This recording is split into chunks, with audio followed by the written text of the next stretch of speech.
Boa noite.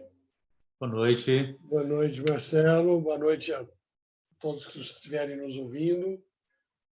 Nós estamos hoje no Facebook, no YouTube e também no Instagram e também no portal Eventos.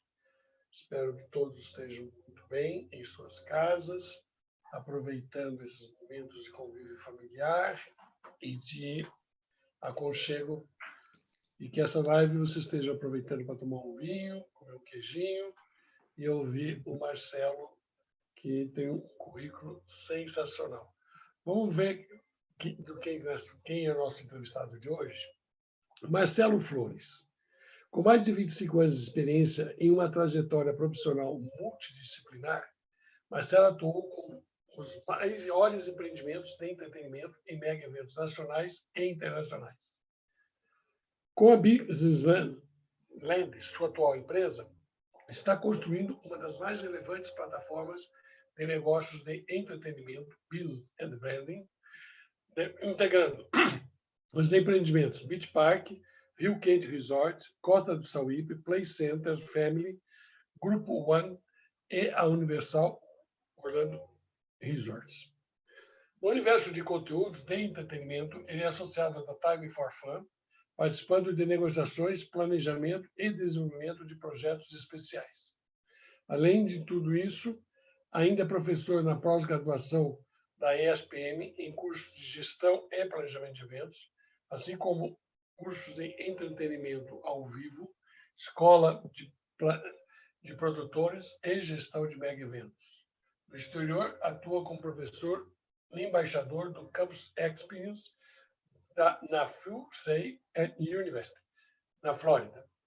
Por ter dirigido produções de 1.000 a 2 milhões de pessoas em projetos públicos e privados, assinados por grandes marcas no cenário nacional, adquiriu experiência em mais de 2.000 projetos realizados, destacando-se Réveillon na Paulista, FIFA Fan Fest, Skull Sensation, Camarote Brahma, SP, Harley Days, Festival Promessas, Brahma Valley, Cidade Iluminada e outros que têm feito parte do seu histórico de produção, marketing e eventos.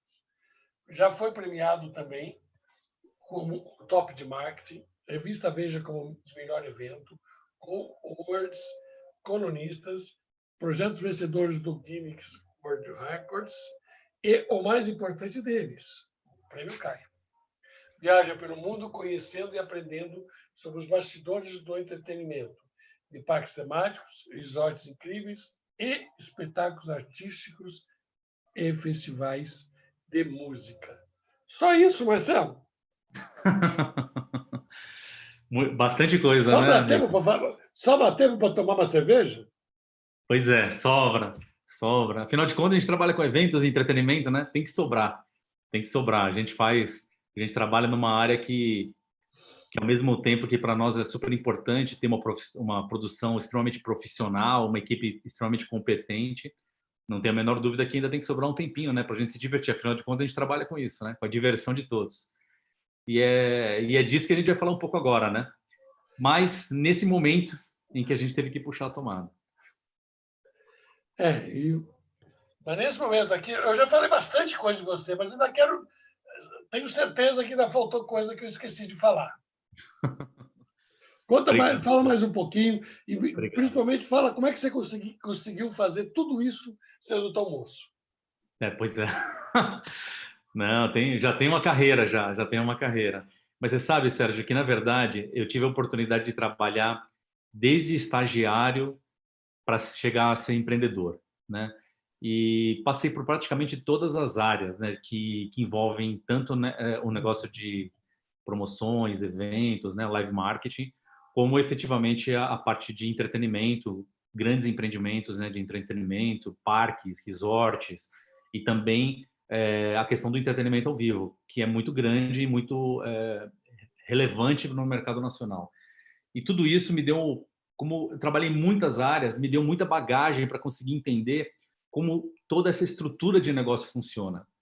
E na minha cabeça foi, além de ter todo esse trabalho, essa capacidade de poder me envolver nas produções, dirigir algumas produções, trabalhar com um time bastante competente em tudo que eu tenho feito, também poder retribuir, né? E para mim a forma de retribuição sempre foi essa parte educacional.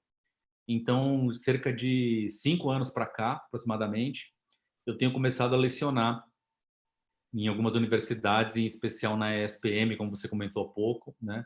Com cursos de gestão de mega eventos, gestão e planejamento de eventos, escola de produtores. Tem um curso novo agora, inclusive, que vai entrar no ar, que chama Branded Entertainment, que fala muito sobre como as marcas hoje estão se conectando no negócio de entretenimento e no live marketing, ou seja, as marcas não estão simplesmente entrando mais como uma parada, como um comercial no meio do negócio. Ela faz parte do conteúdo. Então, eu achei que isso era muito importante para a contribuição da nova construção de negócios que as marcas têm feito dentro da nossa indústria. Isso tudo eu tenho colocado dentro dos cursos e agora a SPM pediu também que começasse a fazer, logicamente, os cursos digitais.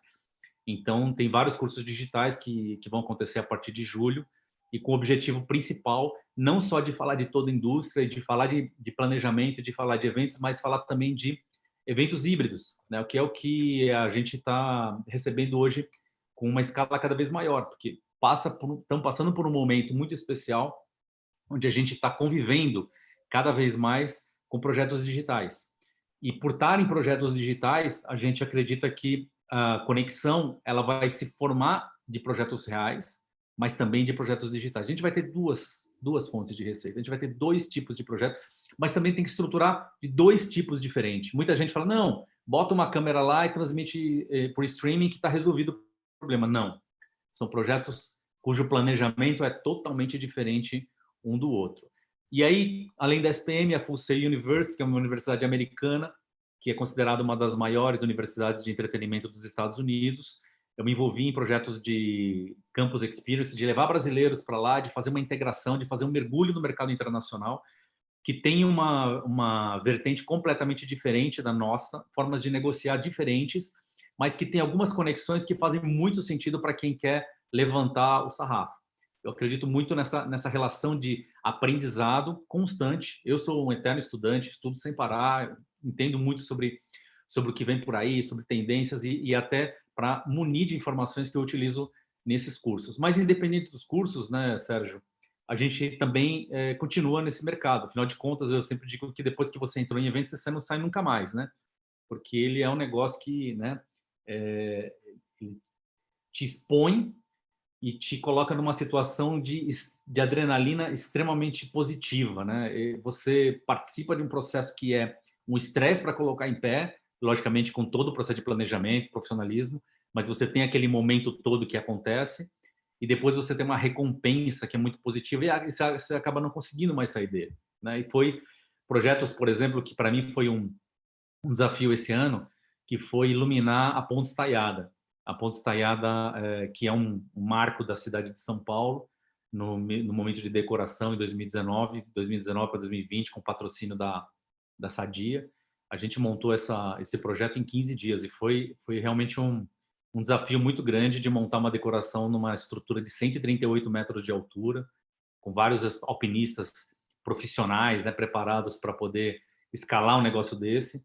E a gente ali num processo de planejamento, e com muitas variáveis, né? E essas variáveis são planos de contingência que a gente acaba aprendendo toda hora, né? O que pode ser uma variável de um negócio, como montar uma decoração numa ponte que é ícone de São Paulo e que está a 138 metros de altura. Vento, chuva, uma série de questões de montagem que não necessariamente são só no projeto em si, né? Que a gente acaba se adaptando e conhecendo. E eu acredito que esse processo de superação e de conhecimento para a realização de eventos, ele acaba virando uma escola para nós e para o meu trabalho profissional no meu dia a dia. Muito bem. Você falou aí que o evento presencial e o híbrido ou virtual é muito diferente na sua concepção. Fala um pouco dessas diferenças. E eu acredito que a gente está num momento, né, que a gente até vai conversar agora do ACDC, né, que você como ela coloca muito bem esse momento dessa virada.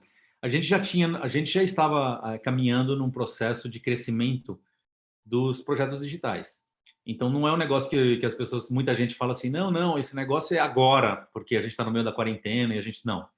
Já existia todo um processo que já vinha acontecendo de todos os eventos partirem para o processo digital. Ou seja, da gente ter as transmissões dos eventos, a gente tem muitos influenciadores que fazem parte deles, da gente conectar todas as multiplataformas de comunicação que a gente possa ter, como hoje, por exemplo, a gente está conversando aqui, está no Instagram, está no Facebook, está no YouTube, a gente usa todas as plataformas para se comunicar, e os eventos têm sido dessa forma.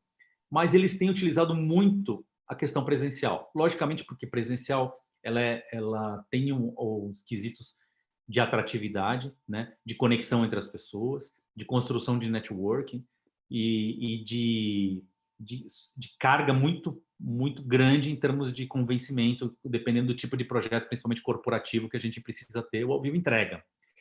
Mas a gente começou a perceber que nesse momento que a gente está em quarentena, as pessoas estão numa nova era, né? Tá todo mundo em home office, tá todo mundo na base do fica em casa, né? Então tem a coisa do trabalho ao mesmo tempo que tem a vida em família, que tem as obrigações de casa, né? Porque a grande maioria das pessoas hoje não tem mais a pessoa que faz a limpeza, tal da casa, a gente precisa lá fazer absolutamente tudo, cuidar do cachorro, etc. Então a gente está vivendo num momento muito mais simples, a gente saiu daquela coisa, né, que era complexa, a gente foi para valorizar as coisas essenciais, e o digital veio com isso, veio com toda a força, porque a gente estava em casa, a gente precisa do quê? Entretenimento. A gente precisa do quê? De diversão. A gente precisa do quê? De conhecimento, de experiência. Então começou a entrar um monte de conteúdos para nós. E esses conteúdos, sejam em palestras, sejam em apresentações, sejam em lives, passaram a ser uma referência muito importante para nós. Do mesma forma que isso está acontecendo agora, ele precisa acontecer daqui para frente, ou seja, essas ações que estão sendo realizadas hoje, elas são 100% pensadas digitalmente, trabalhando multiplataformas, trabalhando a estratégia de conexão, trabalhando a estratégia de engajamento das pessoas. Quanto mais as pessoas puderem se engajar, mais a gente vai ter resultado para aquele tipo de conteúdo que está sendo colocado, seja ele pago, seja ele gratuito. Claro que hoje a gente está no momento do gratuito, e faz todo sentido. A gente não está no momento de vender, a gente está no momento de prestar serviço. A gente está no momento de solidariedade, a gente está no momento de generosidade. Então, todos os conteúdos conversam com isso, ou seja, estamos na plataforma free. Mas depois a gente vai para a plataforma premium, né? Como a gente diz, é o freemium. Então, a gente vai caminhar para transformar tudo isso que a gente está falando em monetização. Não dá para fazer um evento real com o mesmo pensamento de um evento virtual. Você pode usar o mesmo projeto? Pode, mas você tem que pensar estrategicamente de formas distintas. Como vai funcionar o digital?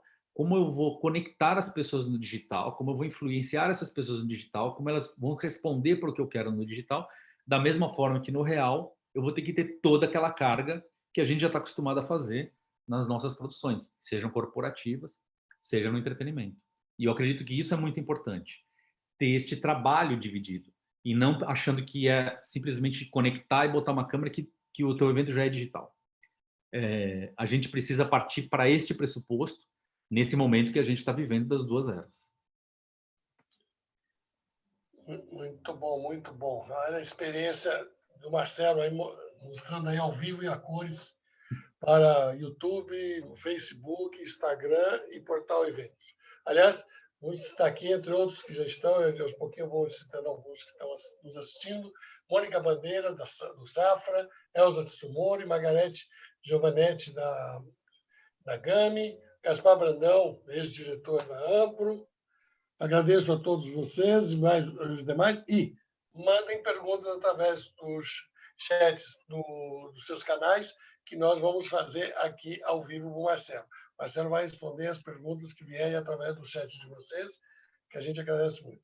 Mas nesse momento, Marcelo, nós estamos vivendo um momento diferente. Eu queria que você fizesse um overview sobre como é que você está vivendo e enxergando esse momento. Olha, Sérgio, eu acho que a gente está vivendo aquele momento, como a gente conversou, antes do coronavírus e depois do coronavírus, né? A gente está usando uma nova era. E, de fato, está acontecendo isso. Eu poderia dizer que, se a gente olhasse o antes, com quem eu converso, e, logicamente, muitas pessoas do mercado, a gente estava vivendo um momento único. A gente estava vivendo um 2020 que parecia que ia, de fato, acontecer no Brasil um grande retorno, né, para tudo aquilo que a gente tinha plantado nos últimos anos. Então, aquela crise econômica que muitas vezes afetou várias empresas e vários negócios, passaria a ser uma coisa esquecida em 2020. A gente estava indo num momento muito positivo. E todos os projetos, muitos dos projetos já estavam pautados para acontecer nos 2 semestres, né? Quando de fato começou a vir o impacto da coronavírus, o impacto da coronavírus veio muito rápido. Não porque a gente não sabia dele, porque a gente não entendia a dimensão que ele ia nos trazer numa paralisação total do país. Não é do país, é do mundo, mas assim, para nós efetivamente, em relação ao que aconteceu no país. E nós sempre fomos, embora com toda essa tendência digital, esse processo de transformação que as empresas, as marcas e os negócios acabam levando, a gente, por ser humano, a gente sempre foi muito analógico. Então, os projetos caminhavam para esses processos analógicos. Todos os tipos de evento acabavam acontecendo muito disso, e a gente gostava muito de processos colaborativos, que era o que estava acontecendo normalmente. Quando a gente passou depois que o coronavírus entrou nas nossas vidas e levou a gente para os home offices, que ninguém achava que isso seria uma grande realidade, as vendas digitais que cresceram absurdamente, até o nosso próprio negócio de eventos e entretenimento, se a gente olhar, alguns canais cresceram exponencialmente. É só olhar os streamings, né? Os Netflix, Amazon Prime, Apple Plus e tantas outras plataformas de streaming cresceram mais de 50%. Eu conheço muitos negócios que tinham operações de venda baseado em um grande volume já de negócios que praticamente duplicaram, triplicaram, mas não de pessoas que já compravam nesse canal, mas de novas pessoas que nunca tinham comprado nesse canal. Significa o quê? Significa que a gente passou a ter, nesse universo digital, que a gente acreditava que a gente já estava começando a surfar, pessoas que não tinham nem tido a experiência nesse negócio. Então, o que a gente aprendeu com tudo isso? Então, peraí. A gente não está só criando agora projetos que a gente vai entender, que a gente vai ter algumas camadas etárias que vão acabar entrando, né? Alguns perfis econômicos que vão acabar entrando no nosso negócio. Todo mundo pode entrar. E se todo mundo pode entrar e todo mundo passou a ter acesso a conteúdos, todo mundo passou a entender que aquele negócio é possível, começou a comprar e receber as coisas em casa, achando que poderia ter qualquer tipo de problema e não aconteceu, não tem mais volta. Então, esse momento digital que a gente está vivendo agora acelerou demais todas as plataformas de conteúdos e plataformas de venda que poderiam ter no mercado. Eu acredito muito em que, com isso, a gente vai ter uma retomada de algumas formas, de forma diferenciada. Eu vou dar um exemplo da live. As lives são uma realidade. A gente está assistindo as lives a todos os momentos. Então, vou te dar um dado super importante. As lives anteriormente, elas também eram relevantes. Não é que você fala, não tinha live no passado? Lógico que tinha, várias lives.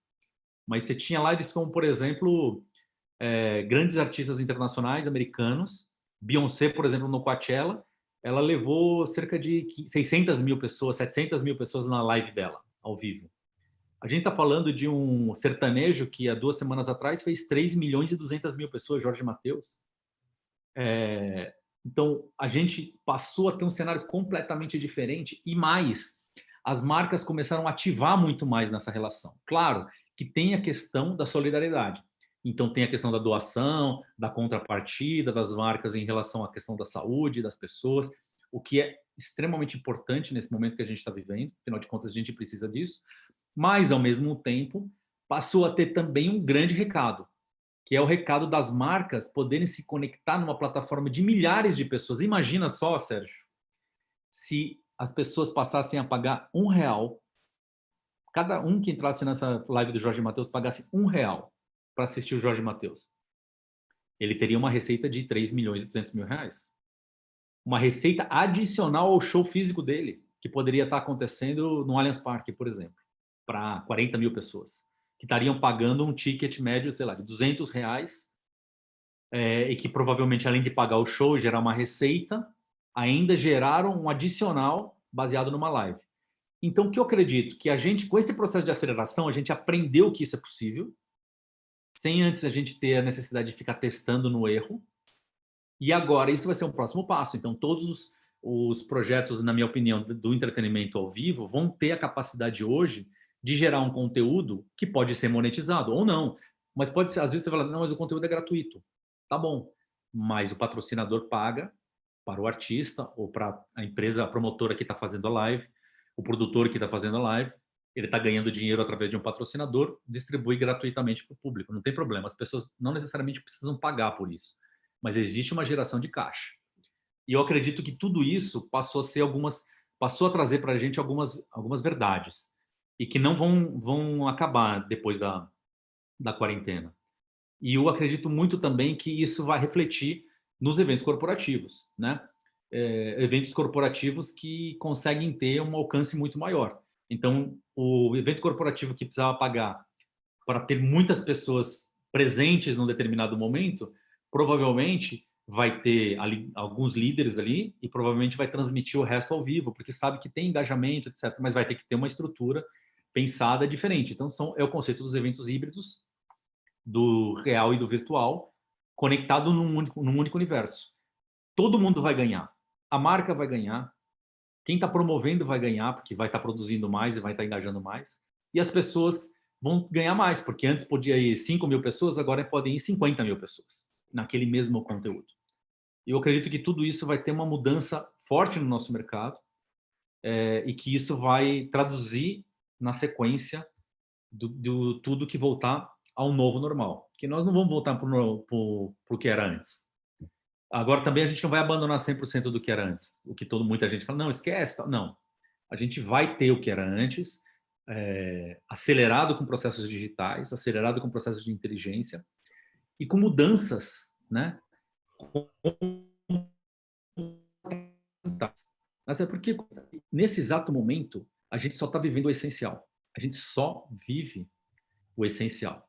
Significa que a gente passou a simplificar a nossa vida. Eu mesmo vivo agora no dilema, para que eu precisava de tudo aquilo? Para que eu precisava disso? Para que eu precisava daquilo? Eu já não sinto mais nenhuma necessidade de comprar determinadas coisas, o que eu acredito que o mercado vai ter muito disso também.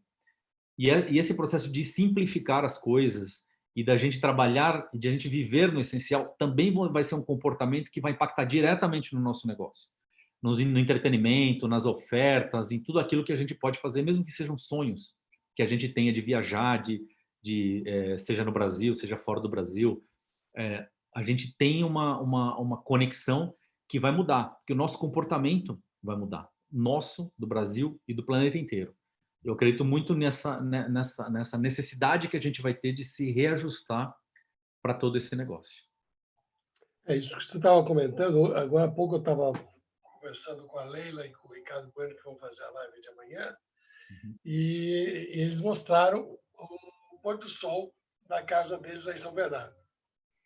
Quer dizer, uma coisa que, primeiro, pouquíssimas vezes eles podiam apreciar porque estavam sempre trabalhando. E segundo, aquele céu estava limpinho, bonito. Coisa que também há muito tempo a gente não viu os céus tão bonitos como nós estamos vendo agora.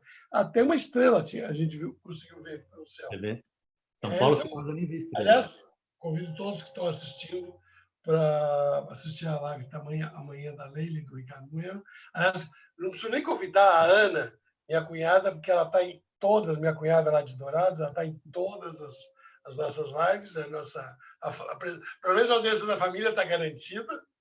Mas quero agradecer também a Margarete Giovanetti, que inclusive ela faz um comentário, live no momento, sim, mas posteriormente eventos presenciais. Então, com o Daniel Baldassi no YouTube, o Rodrigo César no Facebook. Então, aí, aos pouquinhos, que a audiência vai sendo, a gente vai mostrando, falando dessa audiência. Mas eu queria que você fizesse agora um panorama que você está enxergando. Você já falou um pouco desse panorama nesse overview do presente, mas eu queria que você acentuasse um pouco mais da sua visão do que vai acontecer. Você já fez um pouco, quando você falou do presente, você já falou do futuro, e uma coisa está meio interligada com a outra, mas eu queria que você falasse um pouco do panorama que você está vendo no PC. Eu acredito que na nossa indústria a gente vai ter um ecossistema muito mais unido. Essa palavra ecossistema a gente ouve muito nas startups, né? Parece que foram elas que criaram isso, mas eu acho que não tem um ecossistema maior do que o da indústria de eventos de entretenimento. A gente fala com tantas, mas tantas áreas, né, de todos os tipos. Como você sabe muito bem, a gente é uma área que emprega cerca de 25 milhões de pessoas, assim, mas das mais diversas áreas possíveis e mais diversos talentos, afinal de contas é o que a gente chama de economia criativa. E eu acredito muito que a gente passou a aprender nesse processo a trabalhar junto, a trazer resultados juntos, a ter uma competição que ela vai continuar existindo, né? Mas de um jeito mais positivo, né? E eu acho que isso vai ser uma mudança de comportamento que a gente vai ter em todo o nosso negócio, né? A gente vai ter, por exemplo, o evento impulsionando o turismo. Não tem, hoje eu até acabei de ler uma reportagem que estava falando muito sobre essa questão da abertura do turismo nessa primeira etapa que o governo do estado de São Paulo pretende realizar. Por quê? Porque, logicamente, se a gente estimular, né, ao turismo, a indústria branca, a gente vai estimular todos os negócios, toda a rede de pessoas de circulação e de consumo que pode acontecer diretamente na operação inteira do estado de São Paulo e em vários, logicamente, estados do nosso Brasil. Eu acredito muito ainda desse momento nosso de transformação digital. E eu acredito que realmente a gente vai ter esse ponto muito forte na gente, né? E quando a gente faz essa análise, né, de crise, por exemplo, que é o que o assunto de hoje, né, que a gente fala, gestão de crise na crise, né? Isso é um ponto que a gente tem que colocar nesse nosso plano de contingência. A gente está preparado para isso? Muita gente não. Muita gente não. E eu super entendo. Porque, como eu falei, a gente é muito mais analógico do que digital. Então, a gente tem essa necessidade de conexões. A gente é um ser social, né? Então, por isso, a gente tem muita necessidade de fazer com que todas as coisas aconteçam ao vivo. E, de fato, é muito legal. E eu acredito muito que isso não vai diminuir. Mas a transformação digital, ela vai exigir de nós um trabalho a mais. Ela vai exigir da gente uma mudança de estruturação de negócio, de entrega de negócio. E as marcas entendem que o alcance aumenta. E se o alcance vai aumentar, a gente vai ser obrigado a trabalhar desta forma. E o entretenimento vai trabalhar desta mesma maneira. Então, eu acredito que todas essas duas fontes, live marketing, live entertainment, vai trazer uma vertente de transformação digital muito grande. Antes, faltava cultura. O que faltava cultura? Muita gente tinha essa trava cultural de poder se conectar digitalmente. E isso acelerou muito nesse processo de quarentena. Ficamos muito mais em casas, estamos muito mais conectados digitalmente, sabemos a fazer coisas que não sabíamos antes, e essa cultura era a grande barreira do processo de transformação digital, né? Que o pessoal costumava chamar de, né, digital first, né? Então, pense digital. A gente vai passar agora por um momento onde, no nosso negócio, vamos ter esse trabalho de reconexão das duas coisas e que é extremamente saudável e que vai só trazer mais resultado. E eu acredito muito nesse processo. Logicamente que tudo, né, vai estar baseado agora, Sérgio, nos nossos limites. Então, qual é o limite de cada um para executar aquela tarefa? Qual é o trabalho de cada um? Como eu te disse, a gente está trabalhando no essencial. O essencial é o modo de sobrevivência. O modo de sobrevivência é: vou fazer o que é o básico, vou fazer o que é o simples, qual é o meu status principal, o que eu consigo fazer baseado no que eu tenho de conhecimento. O que é muito importante, atravessar essa fronteira. Como eu consigo ter mais conhecimento? Como eu consigo aplicar coisas que eu nunca fiz? Como eu consigo desenvolver negócios que eu nunca desenvolvi antes? Ou que eu desenvolvi de uma forma bastante simples e agora eu posso melhorar? Tudo isso vai exigir da gente. Sabe aquela coisa que quando a gente estudava gerações, a gente teve várias coisas, vamos estudar a geração Z, geração Y, baby boomers, millennials. A gente parava para estudar gerações e a gente tinha lá aqueles quadros de que, de acordo com a idade, cada geração tinha um comportamento. A gente olha aqueles comportamentos e fala: esse cara gosta mais de experiência, essa pessoa acha que vai salvar o mundo, esse aqui gosta muito mais de game, aquele cara acha que é muito mais legal viver na praia. E a gente entendia isso, que funcionava em cima de variado em termos de gerações. A gente vai viver agora uma nova geração. E essa nova geração vai influenciar essa geração que a gente está vivendo agora, com essa mudança global, que o impacto é muito forte. É muito forte. Essa geração todas vão ser influenciadas por esse impacto global que a gente está recebendo hoje, de ficar em casa, de não poder fazer nada, de ter um problema não só de saúde, mas também econômico. a possibilidade disso voltar a acontecer, porque a gente sempre fala que plano de contingência, né, Sérgio, ele vem baseado no histórico. Você não consegue construir na arquitetura, na engenharia, uma torre e fazer um cálculo de vento que não tem um histórico de pelo menos 10 ou 15 anos daquela região, de como os ventos se comportaram. Se lá passou vento de 80 km por hora, 100 km por hora, você tem que fazer um índice de coeficiente que suporte aquela ventania num nível 10 vezes maior. E aí você constrói a torre lá para ela não cair, sabendo que houve um histórico dos últimos 15 anos igual a ela. Só que a gente nunca teve um histórico do que está acontecendo agora. A gente vai passar até agora, né? Gato escaldado tem medo de água fria. A gente vai ter a possibilidade de um negócio igual a esse poder acontecer no futuro. E como a gente vai estar preparado para isso?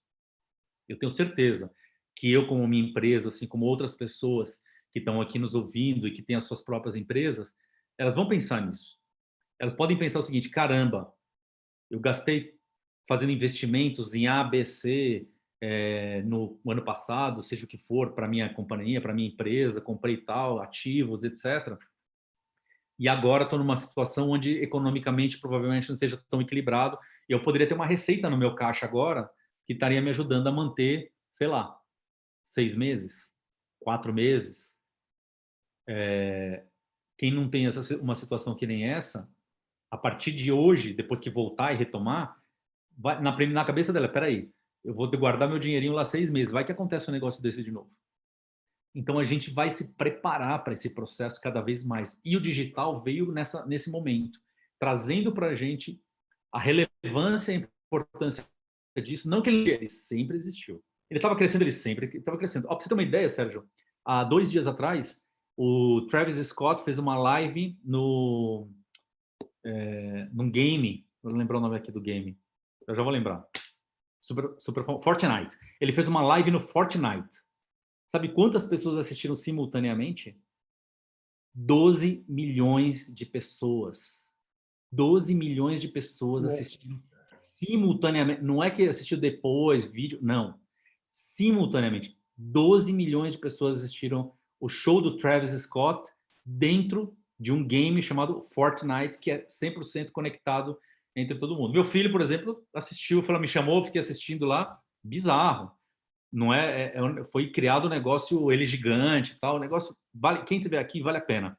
Pega o YouTube lá, procura lá Fortnite, Travis Scott, e vocês vão assistir o que eles fizeram lá.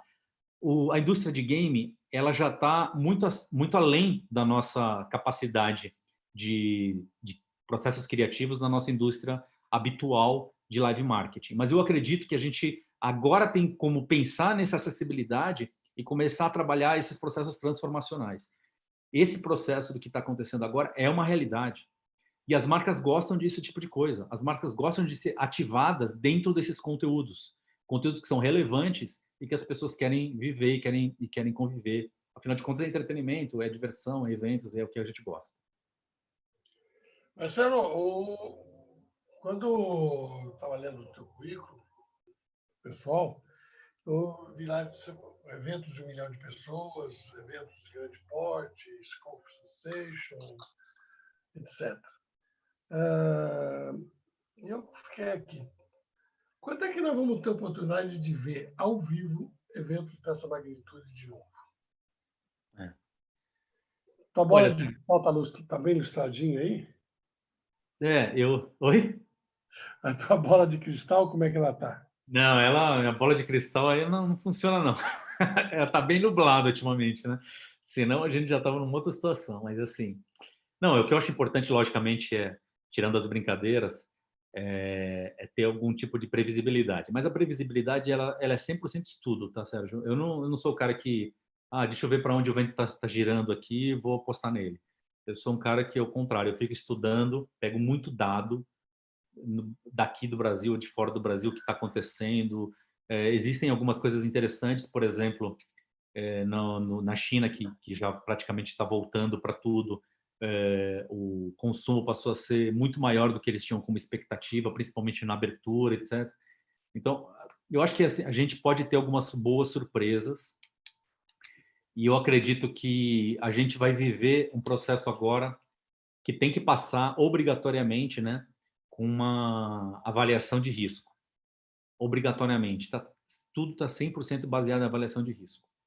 O que significa isso? Para você realizar um evento de grande porte, 1 milhão de pessoas, mesmo que seja 50 mil pessoas no estádio, ou num salão, num espaço de convenções, por exemplo, a gente vai ter que passar por processos de avaliação de risco, plano de contingência e, principalmente, né, a gente vai passar por protocolos de segurança.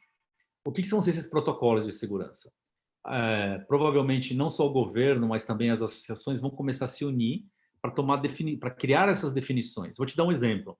Quando os eventos de grande porte passaram a fazer a conta, quando você está num processo de aglomeração de 4 pessoas por metro quadrado, eles perceberam que 4 pessoas por metro quadrado não é uma excelente forma de você estruturar o seu evento, porque afinal de contas isso é totalmente desconfortável. Qual a experiência que você vai ter no negócio de 4 pessoas por metro quadrado?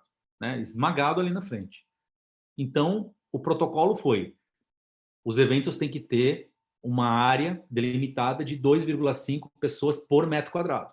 Ou seja, 2,5 pessoas por metro quadrado, X metros quadrados, X mil pessoas podem entrar naquela área. Basicamente, é o formato hoje que é um protocolo de segurança que foi utilizado para definir as áreas de ocupação de eventos. Quando a gente vai para o que está acontecendo agora, a gente vai ter exatamente a mesma coisa.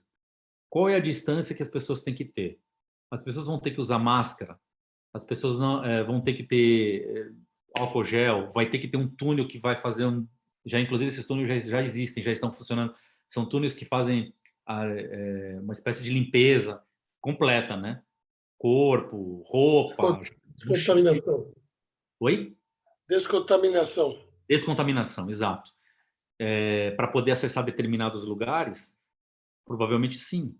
Provavelmente vai ser obrigado a ter mais pias de lavatórios do que eram antes sugeridos, mais banheiros do que eram antes sugeridos, mais saídas de emergência ou saídas de escoamento, né? Para qualquer tipo de problema interno vão ser mais exigidos, porque afinal de contas ninguém pode sair no tumulto, não pode um bater no outro, sei lá o quê. Vai ter a questão de mudança de comportamento em termos de cumprimento das pessoas. A gente brasileiro adora abraçar, adora beijar, adora dar mão. A gente já está tirando isso da nossa frente. Provavelmente isso vai ser uma cultura, né? Que sei lá de quando é. Eu acho que isso aqui, eu estava até procurando as informações, que isso aqui é de sei lá, de uns 10 séculos atrás. Mas esse tipo de comportamento vai mudar completamente. Então, os protocolos de segurança, eles vão ser feitos para isso. O cinema, por exemplo, com certeza absoluta, vai ter que ter um protocolo de segurança, senão as pessoas não vão voltar. Agora, as áreas abertas, na minha opinião, são as áreas que vão ser mais privilegiadas no primeiro momento. Então, se a gente falar de eventos de grande porte, aquilo que é aberto, né, que não é fechado, que eu acredito que é por questão de circulação de ar, e vai ter alguns estudos médicos para isso, não sou eu falando, vai ter questões científicas que vão comprovar esta questão, vão ter provavelmente uma liberação maior e provavelmente eles vão examinar lá, se ele falar que não, tem que ser uma pessoa por metro quadrado, então provavelmente aquele chão ali que antes entrava, sei lá, 20 mil pessoas, só vai poder entrar 8 a 10 mil pessoas. Então significa que a gente não vai ter uma capacidade muito grande de colocar pessoas se os protocolos de segurança exigirem isso. Por outro lado, tem o problema da viabilidade econômica, que é o quê? Se eu não conseguir se meu evento não puder colocar 10 mil pessoas, como é que fecha a conta? Porque ele precisa ter 20 mil pessoas para fechar essa conta. Então, o digital ali, ó. Beleza. Faz para 10 mil pessoas aqui, transmite para 100 mil pessoas para fora. 100 mil pessoas assistem, vão pagar 10% desse valor, 20% desse valor, com um conteúdo especial, com algum tipo de programação especial, com câmeras exclusivas, com um cara podendo comprar roupa, podendo comprar a comida que o artista está comendo, a roupa que o cara está vestindo, playlist não sei o que lá, chama a cerveja no delivery, comida que está servindo no estádio. Tudo isso faz parte de um pacote de uma experiência em casa e consegue controlar o seu custo para ser viável, e aí provavelmente, num primeiro momento, possa acontecer isso. Num segundo momento, Sérgio, pode voltar ao que era antes, mas aí tudo a gente vai aprender um dia depois do outro. É fácil, gente? Não é não, não é não. Não é não, não é não. 3 perguntas aqui para você que vieram do YouTube. Eu vou ler as 3, que elas têm uma certa interligação, e você responde às 3. Assim a gente ganha um pouco de tempo e você consegue visualizar melhor o que as pessoas estão querendo saber. Dani Rocco. Conheço a Dani. Dani, A Dani ótimo. era do Transamérica, não sei se Transamérica, Transamérica. Isso. Quais são os principais pontos a serem considerados ao planejar um evento híbrido? Andres von Simpson. Marcelo, se partir do princípio que os eventos transmitidos por lives são 2D, você não acredita que os eventos 3D, com todas as experiências sensoriais, voltarão ao normal? E, finalmente, a do Gaspar Brandão, o ex-diretor executivo da Ampro. Marcelo, como ajustar propósito, marca, criatividade, agência, solidariedade, consumidor, para os eventos híbridos? Ótimo. Três boas perguntas, hein? Vamos lá. Vamos falar, ver se consigo juntar todas as informações numa só. Eu acredito que os processos de construção de eventos híbridos, eles vão estar baseados em o que a gente quer no presencial e o que a gente quer no digital. Então, a gente vai ter que levar em consideração propósito, né? Processos de comunicação, de atração, porque, afinal de contas, a gente está num ambiente, nesse exato momento, e provavelmente nos próximos momentos, a gente está num ambiente que a conexão entre as pessoas tem tudo a ver com a generosidade e com a solidariedade. Então, a questão do propósito hoje, eu praticamente não consigo mais ver eventos sem propósito. Pessoas que não, vou fazer um evento simples para o evento. Tá bom, o que você tem mais, né? A gente viu uma situação recente ontem, né, que aconteceu de uma influenciadora mostrar que ela fez uma festa na casa dela, encheu a cara e todas as marcas saíram de patrocinar ela e milhões de pessoas, várias pessoas aí saíram do Instagram dela, porque as pessoas não estão mais conectadas a isso. As pessoas não estão mais preparadas para isso. Então, a questão do propósito, ela é fundamental para a construção do projeto. Mas ele tem que ser definido basicamente numa plataforma estratégica, né? Então, vamos colocar ele numa plataforma estratégica. Qual é o objetivo principal do evento, em termos de comunicação, em termos de posicionamento que você quer construir? O que você vai ter de propósito que vai conectar estas coisas, se é uma marca, se é um projeto, se é um produto, se é um serviço, se é simplesmente um entretenimento ali por trás. O que é que conecta tudo isso e o propósito vai conversar com isso para trazer as pessoas para dentro do seu processo, né? E, logicamente, tudo isso no seu plano de comunicação. A agência vai precisar trabalhar todo o plano de comunicação do presencial e do digital. Então, quando você tem como premissa, né, realizar, ter essa questão do presencial, como o Andrés falou, 3D, né? Você quer ter, eu não, indiscutivelmente, em hipótese nenhuma, eu estou dizendo que vai acabar com o ao vivo, com o presencial. Eu não acredito nisso. Eu acredito que as pessoas, nós somos seres humanos e a gente adora socializar.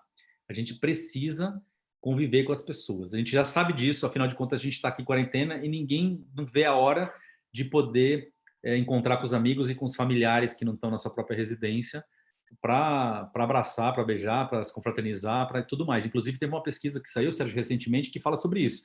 Qual é a primeira coisa que você vai fazer quando você for liberado de sair da quarentena? As pessoas falam assim, vou me reunir com os meus amigos e com minha família para comer, para almoçar, para jantar, para encontrar com eles. A primeira coisa, eu até achei que fosse a primeira coisa, o pessoal, não, vou para o shopping, né? Só que o shopping é a segunda coisa. Se vocês querem voltar a fazer compras. Então, não quer dizer que o virtual vai engolir o digital, desculpa, o digital vai engolir o real, mas as coisas vão passar a conviver juntas e vai ter espaço para os dois negócios. Significa que a gente tem que pensar as coisas separadas, porque, afinal de contas, não é que o evento tem que ser separado, o evento é junto. O evento pode acontecer no Transamérica, a Dani está falando, pode acontecer no Transamérica. Vai alugar uma sala lá no Transamérica, vai levar, digamos que seja um palestrante, vai ser um evento corporativo, vai ser lançamento de um produto, ou vai ser um evento de entretenimento, vai levar um artista lá para fazer uma live, seja o que for, pode acontecer lá. Vamos falar, vai ser um evento esportivo, vamos montar uma quadra de vôlei de praia lá e vai os jogadores de vôlei de praia fazer um negócio lá, onde vai ter uma arquibancada que vai caber lá, sei lá, 1.000 pessoas, 2.000 pessoas. E a gente vai fazer uma transmissão dali desse negócio para 10 mil pessoas que queiram conectar com essas pessoas, que queiram falar com essas pessoas, que possa ter um chat com o jogador, que depois querer comprar a camisa autografada que vai estar no negócio, que vai ter algum determinado sorteio. As pessoas que vão estar lá vão adorar comer, beber embaixo do sol, ver aquela emoção. Afinal de contas, a gente trabalha com conexões emocionais, né? Conexões emocionais, elas, quando a gente está tete a tete, quando a gente está entre pessoas e pessoas, ela funciona muito melhor do que simplesmente você olhando na TV. Mas elas também funcionam. Afinal de contas, eu duvido que não tenha gente aqui que, por exemplo, não fala, eu tenho uma série que eu adoro assistir no Netflix, série, sei lá, Friends. Adoro assistir Friends. Então, existe uma conexão emocional. Eu adoro o Harry Potter. Então, tem uma baita conexão emocional. Mas se eu for para o Universal, eu quero ir no espaço do Harry Potter e quero tomar cerveja de amendoim, de manteiga, sei lá, butterbeer. Então, existe uma conexão emocional que pode acontecer nos dois lados. A gente tem que trabalhar com essas duas conexões. Acho que eu respondi mais ou menos, né, o que todo mundo falou. Eu acho que, inclusive, você respondeu também a pergunta da Margarete, mas do ponto de vista das lives, no momento Covid, todos os organizadores estão falando muito no digital. Como ficam os prestadores de serviço e os espaços? Eu acho que está respondido, quer dizer, vai continuar. Continua e melhora, na verdade, né? A gente vai ter que aprender mais e a gente vai ter mais serviços para entregar. Cláudia Silva, do Instagram. Vem fazer. Acho que ela está fazendo uma pergunta que ela tinha feito em cima. As marcas de consumo que estavam acostumadas com inovação, exemplo, bebidas, veículos, beleza, com a regressão econômica vão perder um pouco. Você acha que elas, sem as conexões físicas, nós perdemos? Ficou ruim o som. Eu entendi das marcas, mas aí depois eu não consegui te ouvir. Por favor, Sérgio. As marcas de consumo que estavam acostumadas com inovação, por exemplo, bebidas, veículo, beleza, com a regressão econômica que nós estamos vivendo, vão perder um pouco? Você acha que sem as conexões físicas também vamos perder? Sim. A gente vai viver, me dá um entender. Eu tenho falado com muitas marcas, tá, Sérgio? Muitas marcas para entender quais são os movimentos de todas elas. Todas elas fecharam o cofre do orçamento e estão esperando o que vai acontecer. Logicamente, algumas delas estão fazendo doações, estão fazendo trabalho social, estão fazendo, e são incríveis os trabalhos que estão sendo feitos. A gente tem visto no jornalismo, nas redes sociais e tudo mais. E super importante, né, para a gente poder ter essa contrapartida que eles têm dado para o nosso momento. Mas eu não tenho a menor dúvida que a hora de voltar, eles também estão se questionando, e aí? Como é que tudo vai voltar, né? E aí eles vão fazer o trabalho da pirâmide, né? O trabalho da pirâmide basicamente a primeira ponta da pirâmide. O que eu não posso deixar de fazer? Vai ser a primeira pergunta. O que eu não posso deixar de fazer? E o resto o que eu posso deixar de fazer? Vai ter praticamente duas situações. É o que a gente está vivendo hoje, a vida essencial. Se você me perguntar se eu tinha 10 projetos, quantos nesse momento eu estou olhando? 3, no máximo. E não adianta olhar mais 10. Tem que escolher os 3 que a gente acredita e que provavelmente vai ter um modelo de negócio que possa funcionar. A gente vai ter que ir no essencial, porque tudo vai ser mais baseado nisso. Eu acredito que as verbas elas vão estar muito mais difíceis por uma questão de recessão econômica que a gente vai viver aqui pela frente. Muitas das verbas vão ser reutilizadas para salvar empregos, para fazer gestão de resultado, ou seja, a gente já conhece muito bem disso, da marca pegar o dinheiro do marketing e colocar no resultado para a empresa equilibrar o seu saldo. Então, vai ter vários movimentos que vão acabar fazendo e isso vai impactar diretamente no nosso negócio. Então, eu acredito que isso possa, sim, como de fato, com as marcas que eu tenho conversado, tem um cenário muito parecido. O que seria uma excelente surpresa se não fosse assim, ou seja, ao contrário, as marcas fossem lá e vamos gastar e vamos investir principalmente no momento de comunicação. Por quê? Porque se ninguém estiver fazendo nada e alguém fazer algum trabalho muito forte, certamente ela vai conseguir se reposicionar de uma forma muito mais relevante no momento em que ninguém está falando nada. Então, também é um perigo para um lado e para o outro, e eles vão ter que avaliar. Mas a ponta da pirâmide vai ser o que eles vão ter que fazer de fato para os próximos passos e para o negócio continuar com o resultado que eles esperam. O Ramon Pérez, do Mais T Brasil, também faz uma pergunta que eu acredito que já foi respondida, mas se você quiser depois comentar, eu vou ler aqui. Dentro dessas perspectivas de recursos virtuais, como ficarão os centros de condições e outros espaços para eventos? Mas a própria Cláudia fez uma outra questão que eu acho que então você pode talvez responder as duas juntas. A segurança cibernética, você acredita que ela funciona no Brasil? A gente está vivendo um processo agora que, né, das leis de proteção de dados, né? LGPD. A gente tem essa questão, ela está falando da questão da segurança, né? Agora a nova lei ela vem para utilizar uma plataforma muito forte de controle de dados. Eu acredito que isso vai ser super importante por duas questões. Uma, porque dados hoje é o petróleo, ou seja, todo mundo quer dados e isso é a coisa mais relevante que a gente tem para tomar as nossas decisões, as marcas e nós mesmos como empresas de live marketing, live entertainment e de entretenimento como um todo.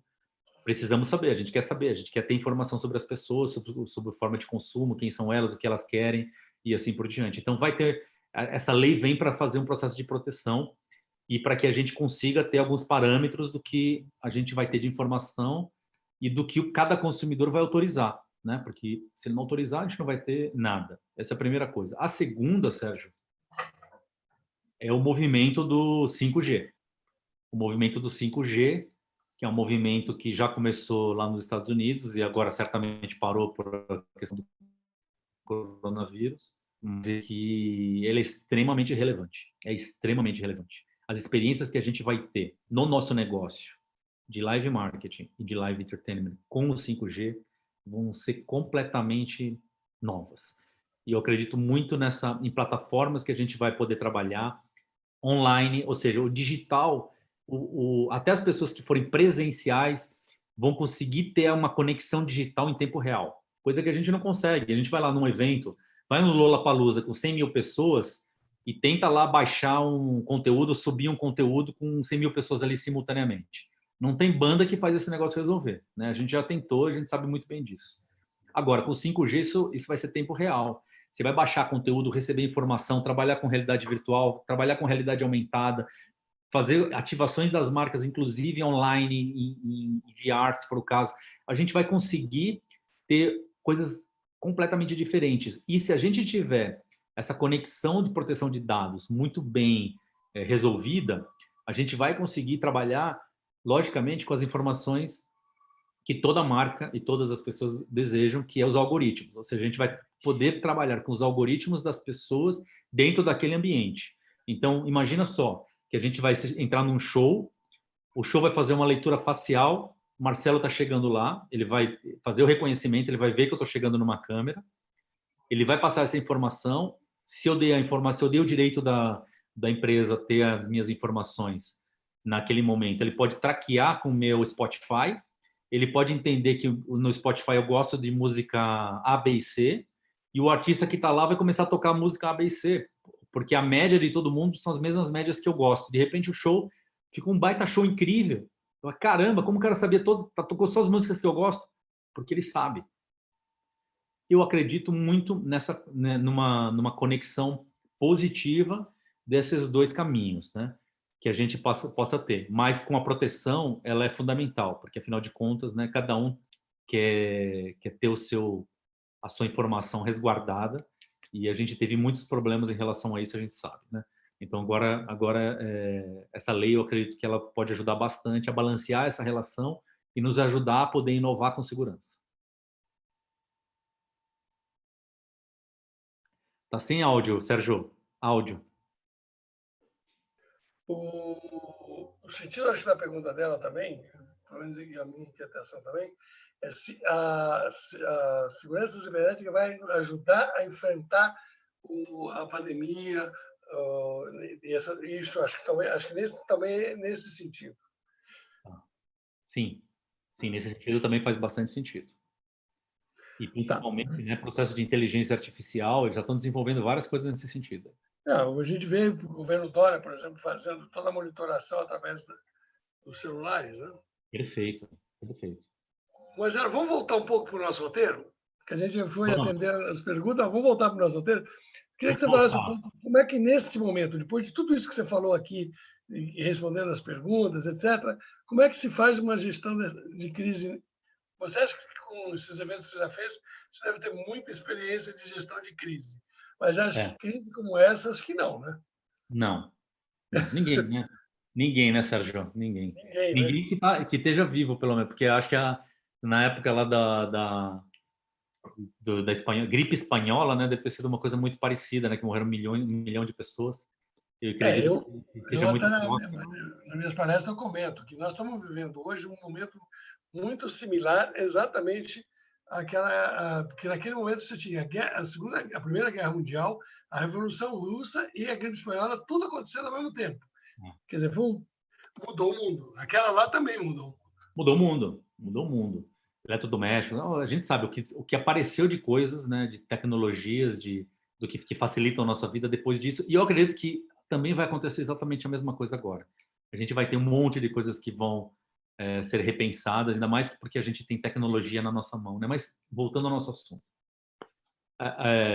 fazer gestão de crise na crise, né? Eu sempre digo que todo planejamento ele é fundamental para o desenvolvimento de qualquer tipo de projeto. E se você faz um bom planejamento, a chance do seu evento ser um sucesso é muito maior. Além disso, se você tiver algum problema, a chance de você saber o que fazer com esse problema também é muito maior. E é exatamente aí que entra os processos de plano de contingência. E se a gente está na crise, eu costumo pensar assim de dois jeitos, e de dois jeitos bem simples, Sérgio. Porque você fala assim para mim, dá para ficar complexo? Dá para ser complexo. Se quiser, eu te explico, a gente vai ficar a noite inteira aqui falando de processos complexos. Mas agora a gente não precisa disso. A gente precisa ser simples. A gente precisa simplificar a vida. Me dá duas informações e beleza. Eu não preciso me ajuda. Duas informações me ajudam. Então, eu acredito muito no processo de simplificação. Como empresa, como empresário, eu acredito que a primeira coisa que a gente faz para a gente entrar nessa avaliação é fazer o diagnóstico. Qual é minha situação hoje? Mas a minha situação hoje, no meio do coronavírus, não é a minha situação hoje antes dele acontecer. Porque antes dele acontecer, eu estava num cenário completamente diferente. Um monte de eventos, inclusive, que acabaram sendo cancelados ou adiados, etc. Qual é a minha situação hoje? Então, um diagnóstico simples. Minha situação no diagnóstico. Baseado nesse diagnóstico, qual é o meu plano de ação? Eu já tenho uma estratégia definida. Eu não estou pedindo para refaz o planejamento inteiro, mas basicamente no que é o seu cenário, você já é uma empresa que trabalha com isso, com X anos, X meses, X dias. Qual é o meu cenário? Então, qual é o meu plano de ação baseado nesse cenário? Eu vou focar nesse projeto, ou nesta ação, ou nesta atividade. Baseado nisto, eu vou transformar isto num processo de implementação e construo 3 cenáriozinhos básicos: realista, otimista e o que a gente chama de pessimista, que eu gosto muito de chamar ele de conservador.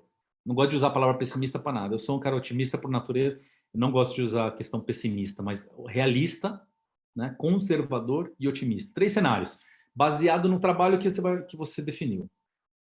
Primeira fase. Pessoa física. Nossa, pessoa física é muito interior essa tomada de decisão. É muito de cada uma das pessoas. E aí tem um processo muito forte, que é, quando a gente fala que a gente tem uma técnica, né? O ser humano tem uma técnica, que tudo que você pensa, você sente muito rápido. Ele é praticamente instantâneo, né? Porque a emoção que conecta, né, o racional com o emocional, ela é mais forte no emocional do que no racional. Então, pensa no que se tudo aquilo que você quer fazer, ou na situação que você está, que você precisa fazer, dá o seu próximo passo, traz bem para você.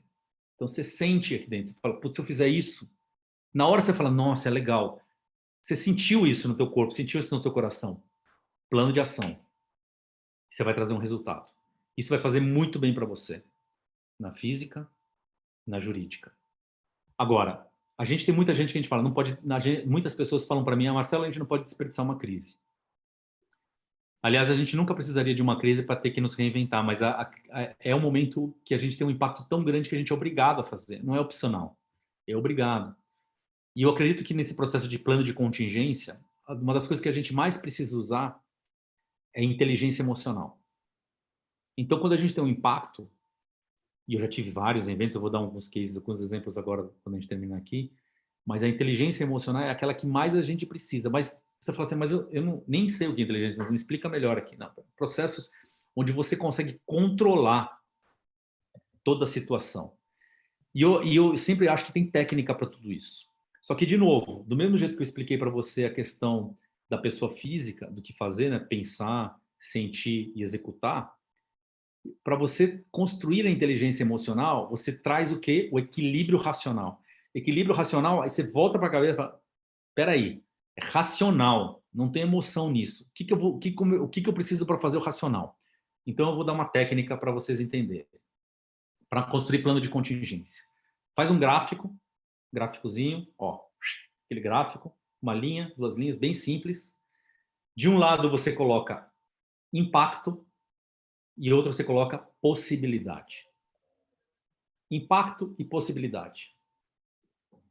Impacto, possibilidade. Divide embaixo em pequena, média, grande. Do lado, pequena, média, grande. Todas as coisas que você avaliou no seu plano ali atrás, que eu falei para você, cenário realista, cenário otimista, cenário conservador, veja quais são os impactos e as possibilidades dele acontecerem. Com esse gráfico, você vai analisar e isso vai te dar um racional para você tomar a sua decisão. Os planos de contingência são avaliados baseado nisso. Quando a gente vai fazer um evento, a gente vai lá, entra numa sala e fala tudo que pode dar de errado. Faz esse gráfico, impactos e possibilidades, médio, grande, e cada impacto a gente tem que fazer o quê? O plano que a gente chama de mitigatório. Plano mitigatório é que mitiga o risco. Então, você analisa o risco e o que você vai fazer para mitigar o risco, ou seja, para eliminar esse risco.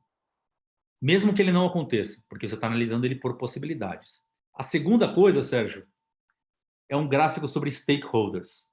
Por que stakeholders é importante? Porque nós somos empresas de prestação de serviço. E o stakeholder é com quem a gente se conecta. Então, o que é o stakeholder? Pode ser uma empresa, pode ser a marca, pode ser uma pessoa, pode ser o fornecedor. Quais são as principais pessoas físicas ou jurídicas que eu me conecto e que o meu negócio depende dela? São os stakeholders. Faz um gráfico de stakeholders. E aí você faz de novo o mesmo gráfico. De um lado você vai colocar influência e do outro lado você vai colocar atitude. Influência e atitude. E, de novo, pequeno, médio e grande. Com esse gráfico, você vai conseguir identificar quanto esses stakeholders influenciam no seu negócio e quais são as atitudes que eles vão ter em relação às ações que você vai propor. Esse racional todo te dá o equilíbrio emocional e constrói te dá o equilíbrio racional para você construir a inteligência emocional e você ter um plano de contingência para decidir quais são os riscos que você vai assumir e os riscos que você não vai assumir se eles for acontecer. Então, em eventos, a gente faz planos de contingência, né, e a gente coloca lá os fatores mitigatórios. Eu dei um exemplo recentemente, que há 10 anos atrás, quando eu fiz o Skull Sensation, eu tive um problema que um vulcão na Islândia entrou na erupção e parou o espaço aéreo brasileiro. E eu lembrei isso recentemente porque teve um post lá do The Brief que ele falou desse vulcão, que chamava Esnia, e é um vulcão que simplesmente do nada entrou em erupção. Não tinha nem possibilidade disso acontecer, ele foi entrou em erupção, e ele paralisou todo o espaço aéreo europeu, e naquela época eu tinha que trazer DJs internacionais para o Brasil, e vários aeroportos europeus pararam.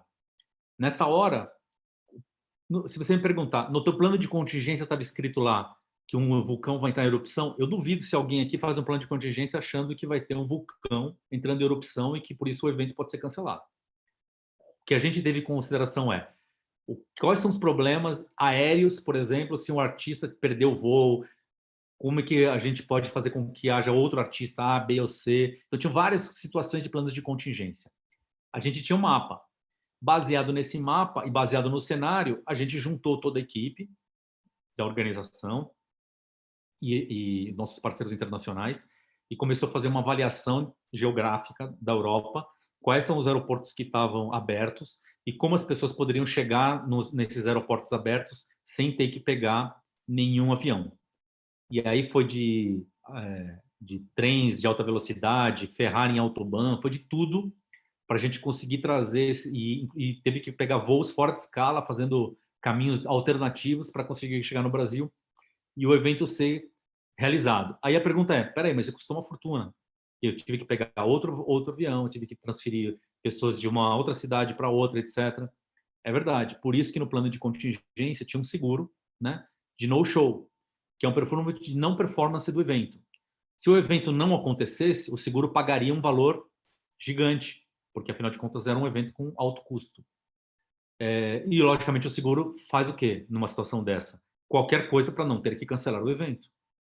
Então a gente fez a negociação, falou para o seguro quais os custos envolvidos, o seguro aprovou e a gente executou. Então, sem ter um custo adicional, sendo que já estava coberto pelo seguro de contingência, que estava no nosso plano de contingência, a gente conseguiu fazer o evento acontecer. Esse é um exemplo de como desenhar o plano de contingência. Mas é uma curiosidade, o estádio de Wembley, nos Estados Unidos, na Inglaterra, eles pagaram $2 milhões de seguro, acho que por 18 anos. Nunca usaram. Usaram esse ano. Sabe quanto que eles receberam? 720 milhões de dólares. Salvou a pele deles. Acho que durante 18 anos alguém chegava lá, para que você está gastando 2 milhões de dólares? Que louco, que louco. Tira da planilha, tira da planilha. E eu acredito que, inclusive, é uma das coisas que, né, Sérgio? A gente, como eu te falei, gato escaldado tem medo de água fria. Então, grande maioria dos promotores agora vai ter projetos de seguro muito mais parrudos, vai ter questões jurídicas muito mais parrudas com contratos, com cláusulas de performance, inclusive com marcas.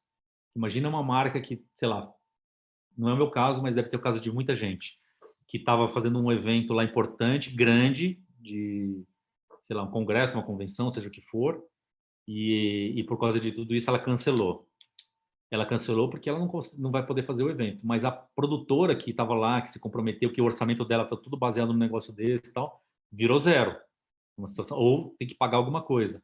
Numa situação como essa, vão ter cláusulas onde uma situação de força maior, que é o caso nosso, que a lei brasileira protege força maior, né? Independente de estar no contrato ou não estar no contrato. Mas eu acredito que a gente vai ter que ter questões, né, como eu te falei, protocolares, os protocolos vão mudar, e a gente vai ter que se adaptar a toda essa situação para não nós, o planeta, né? Vai ter que se adaptar a essa situação. Como você falou de Wimbledon. Pandemia, tinha uma feira que estava em final de montagem, praticamente montada já. Faltava só colocar o conteúdo nos estandes. E desmontou, quer dizer, mas você tem que desmontar uma feira montada. Quer dizer, todos os montadores já tinham feito o trabalho dele. Agora é a hora de colocar o enxoval no estande. Parou. E aí? Como é que paga? Como é que faz? A gente, inclusive, está fazendo pesquisa para discutir, para ver isso aí. E como é que o comportamento das empresas. O Brasil, sabe, Sérgio? No Brasil, a gente não costuma usar... Quem costuma usar seguro de no-show, no performance, é a indústria de entretenimento. Ela costuma utilizar muito porque ela pode ter problema de um artista não se apresentar, de um show não chegar. Então, ela trabalha forte isso e, dependendo do perfil, do tamanho do seguro, inclusive, tem resseguradoras internacionais que garantem o tamanho da bomba se ela acontecer, né? Ninguém quer que aconteça. Então, não é uma situação proposital, e sim uma situação de risco, certo? Uma avaliação de risk management, ou seja, gestão de risco, efetivamente. Mas eu acredito que no live marketing, isso vai ter que começar a acontecer sim, porque também passa a ter uma situação de não performance. E tem dinheiros, e não são dinheiros pequenos envolvidos, né? É uma indústria que tem valores muito importantes. Imagina uma feira inteira montada, né? se você não tem um seguro de não performance, de quem fica essa conta? Do promotor, 100% Se dele. não me engano, era O cara quebra. Se não for uma empresa 2 grande, ou 3 uma empresa pacotes. grande ele quebra. Então, Eu se não não sei for se uma eram empresa 2 grande, ou quebra. 3 Se tiver pacotes. seguro, ele agradece a Deus o seguro, que ele não vai quebrar, né? Vai executar. Acho que são pontos importantes aí, na crise. Para aprender na crise. Vou voltar um pouquinho para o nosso pessoal que está no Facebook. A primeira é uma pergunta do YouTube. Leandro Nunes. Como fica a relação venda de ticket online e ao vivo? Pois os custos são muito diferentes. Tem um evento híbrido onde os dois ocorrem. Tá ruim o som, Sérgio. Você pode ficar um pouquinho mais perto? Um pouquinho mais. Tá ruim o som, não estamos te ouvindo. Como fica. Tá bom, agora, tá bom? Como fica a relação venda de ticket online e ao vivo? Pois os custos são muito diferentes. E, em um evento híbrido, onde os dois ocorrem, um pode canibalizar o outro ou não? Pode. Pode. Normalmente, inclusive, nos eventos ao vivo, a gente sempre tem uma premissa de divulgar, se tiver um streaming, divulgar na última hora, para justamente não canibalizar. Mas eu acredito que agora, dependendo da estratégia do negócio, se o evento. Porque pode ter eventos que não sejam obrigatoriamente transmitidos em streaming. Não é uma obrigação, isso é uma opção, certo? Nos eventos que forem transmitidos, a gente tem que entender os dois perfis de público, né? O perfil que quer ter uma experiência presencial, a gente vai ter que entregar uma super experiência para esse Só cara, um minutinho, só e o para cara entender que vai melhor. ter virtual. Então, são Só para duas entender experiências, melhor. dois valores. Só para entender melhor, você está falando de streaming gratuito ou está falando de streaming pago? Só para ficar claro. A pergunta aqui que ele está falando é pago, certo? Streaming pago, Que né? uma pessoa vai pagar o streaming, mas ela vai deixar de ir no show ao vivo. Então, se o streaming, por exemplo, custar R$ 10 e o show ao vivo custar R$ 100, para o promotor é melhor. Afinal de contas, ele ganha 10 vezes mais do cara que está comprando virtual. O que eu estou dizendo são duas estratégias separadas, duas entregas diferentes. Uma entrega para o cara que vai pagar 100, uma entrega para o cara que vai pagar 10. O cara que vai pagar 10 tem uma entrega legal, porque afinal de contas, a gente não quer que seja 1.000 pessoas no que paga 100 e 1.000 pessoas no que paga 10. A gente quer que vá 1.000 pessoas que paga 100 e 10.000 pessoas no que paga 10. Então, as duas receitas juntas vão trazer para mim um resultado muito maior do que 100% do meu evento real. Esse é o modelo ideal. Pode acontecer isso em alguns casos sim, em outros casos não. Que lembra o seguinte, a maioria do entretenimento ao vivo hoje não gosta de fazer isso. Por quê? Porque tem a canibalização. Porém, a gente agora aprendeu, né, um novo modelo. Eu acredito que por causa disso e dessa digitalização das coisas, a gente vai ter uma possibilidade de ter uma receita adicional, se bem equalizada essas duas questões.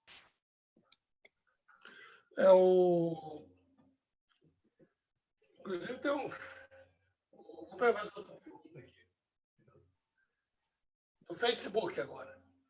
Glaucia Brito. Você acha que o valor do evento virtual. Bom, está quase a mesma questão.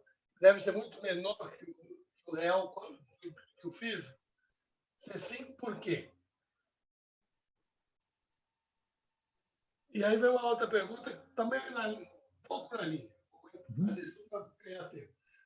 Você acha que as empresas que fazem eventos presenciais vão se manter após a crise? Cenografia, audiovisual, etc.? Então, vamos lá.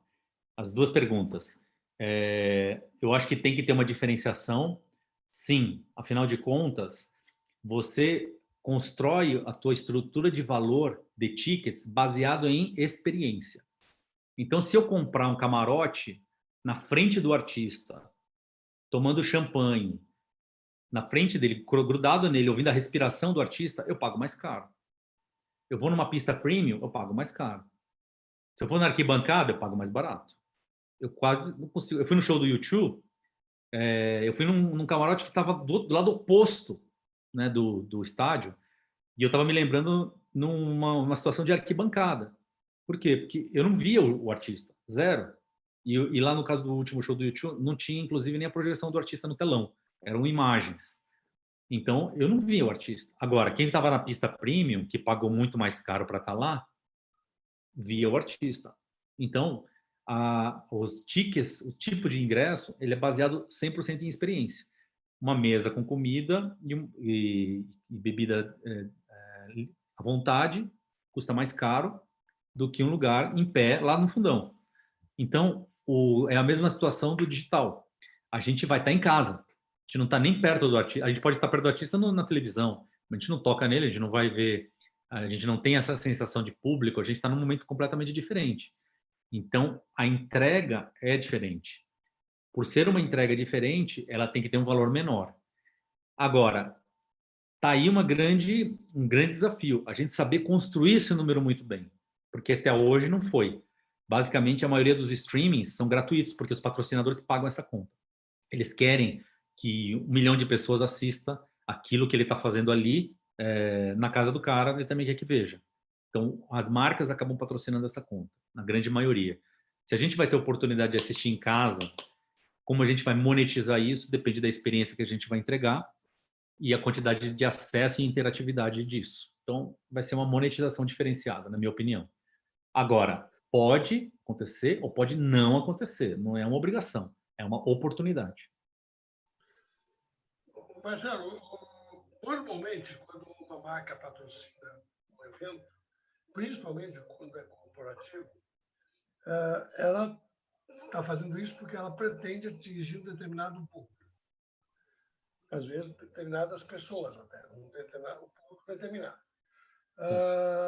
Quando você fala do evento híbrido, como garantir para essa marca que esse evento público específico que ela quer atender esteja presente e não online? E não o quê? Não online. Não online. Como ela vai garantir que no evento presencial...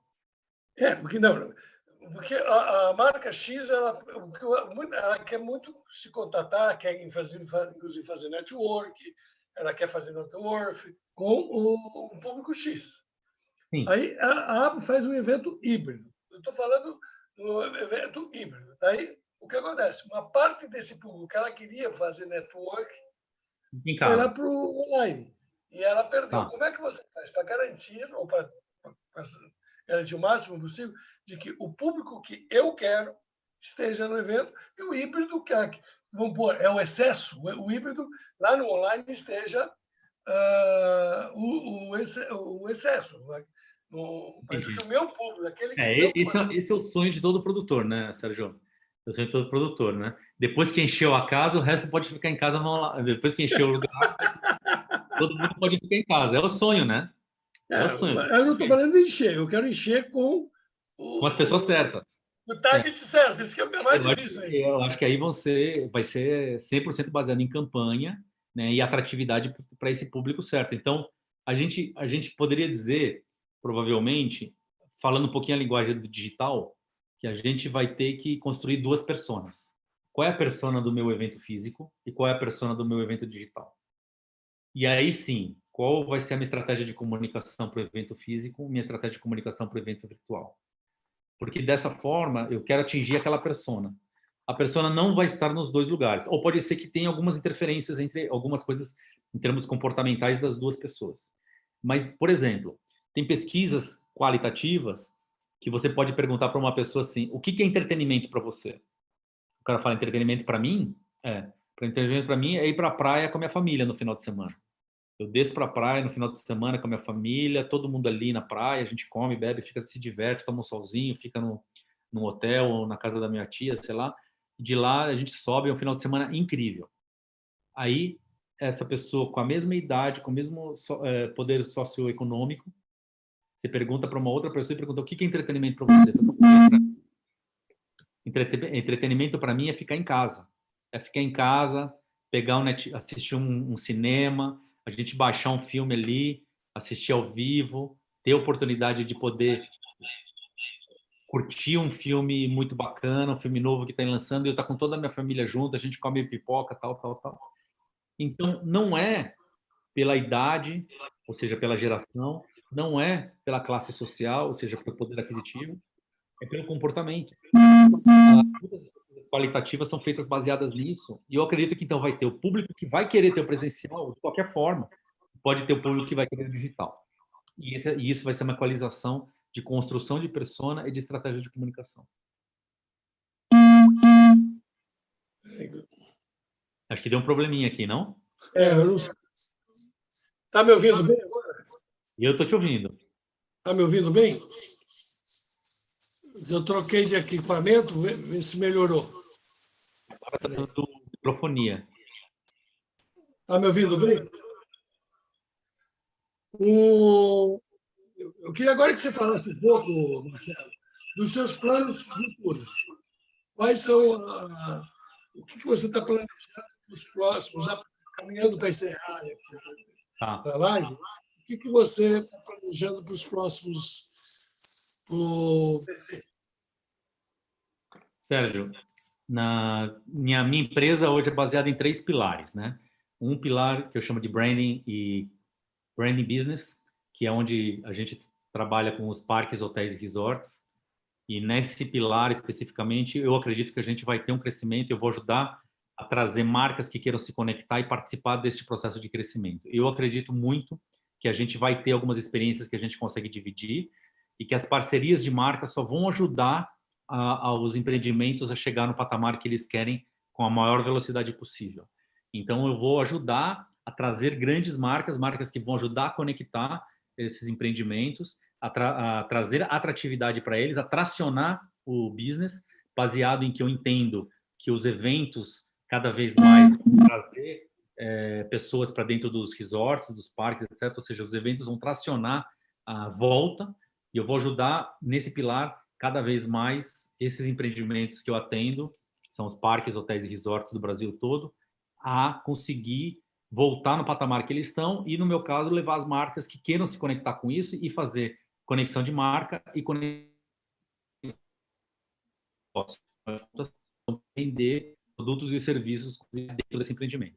No segundo pilar, que é a minha parte de live marketing e live entertainment, que eu chamo de content e connection, eu vou trabalhar o conceito de dentro do entretenimento, dentro dos pilares de entretenimento, que, por exemplo, eu tenho projetos com a Time for Fun para executar, alguns deles que fazem sentido esse ano, outros que só vão fazer sentido em 2021. Então, já trabalhar planejamentos de projetos para 2021, para que a gente consiga ter o melhor racional possível, a melhor entrega possível e, logicamente, a gente consiga entregar uma experiência que, no meu caso, são projetos familiares, né? No projeto de live marketing, eu tenho alguns projetos que são híbridos. Eu estou construindo projetos híbridos que eu só acredito que eles possam acontecer muito mais para o último quarter, né? Último trimestre.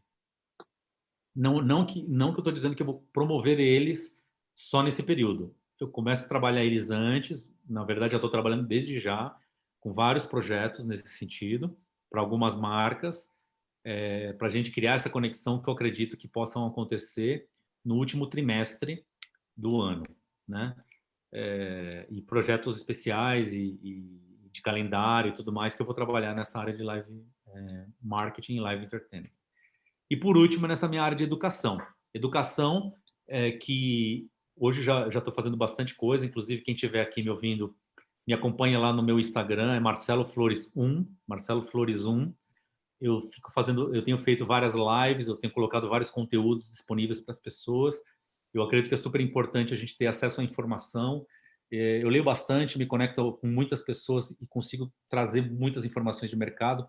Eu acho que é super importante. Eu também tenho um canal no YouTube, que é o meu canal Marcelo Flores, que tem vários vídeos lá, inclusive das lives que eu já realizei.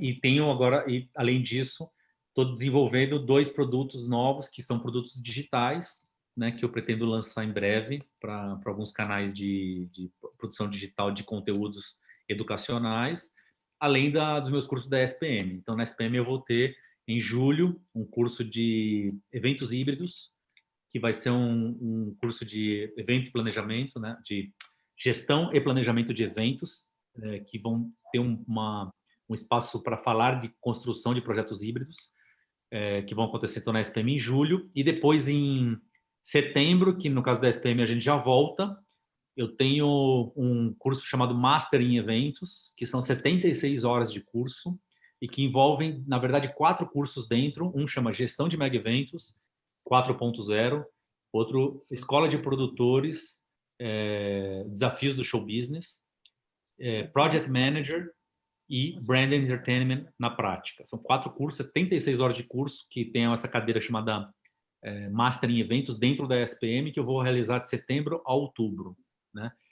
E acredito que no final do ano vou ter algumas surpresas ligadas à parte de educação dentro de plataformas de entretenimento bem maiores também.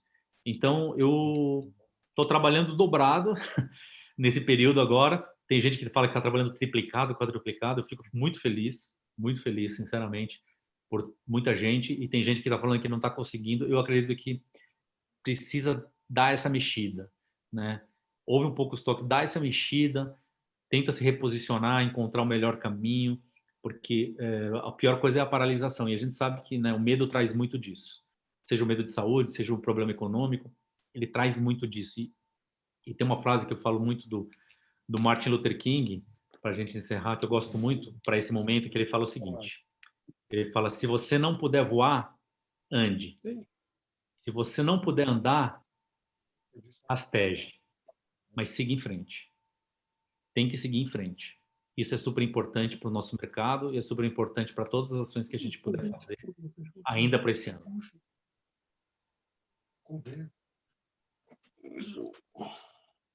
Você me ouviu aí, Sérgio? Ainda tem mais perguntas. Temos campanha de incentivo digital para forçar vendas físicas. A aposta agora é incentivar mais para não perder conexão com o público ou salvar o caixa? Não. Primeira coisa, salvar o caixa, né? Porque se não tiver caixa, não faz incentivo. Mas é que nem ovo galinha, né? Também, se não vende, não tem dinheiro, se não tem dinheiro, não vende. Então, assim, eu acredito que é uma coisa dos dois lados. Eu tenho ouvido falar de que muitas marcas já estão fazendo vários projetos de incentivo. Vários projetos de incentivo. Justamente que é para poder trazer a força de vendas com velocidade para esse momento. Então, eu acredito que, logicamente, que tem a fatia de salvar o caixa, de poder garantir com liquidez, afinal de contas, tem que pagar salários e as contas de infraestrutura, etc. Mas o incentivo, se você não tiver venda, né, você não tem negócio. Então, eu acredito muito em planos de incentivo, sim, para trazer resultado, e por que não digital? Afinal de contas, está todo mundo em casa. Então, home office, incentivo no home office e bola para frente.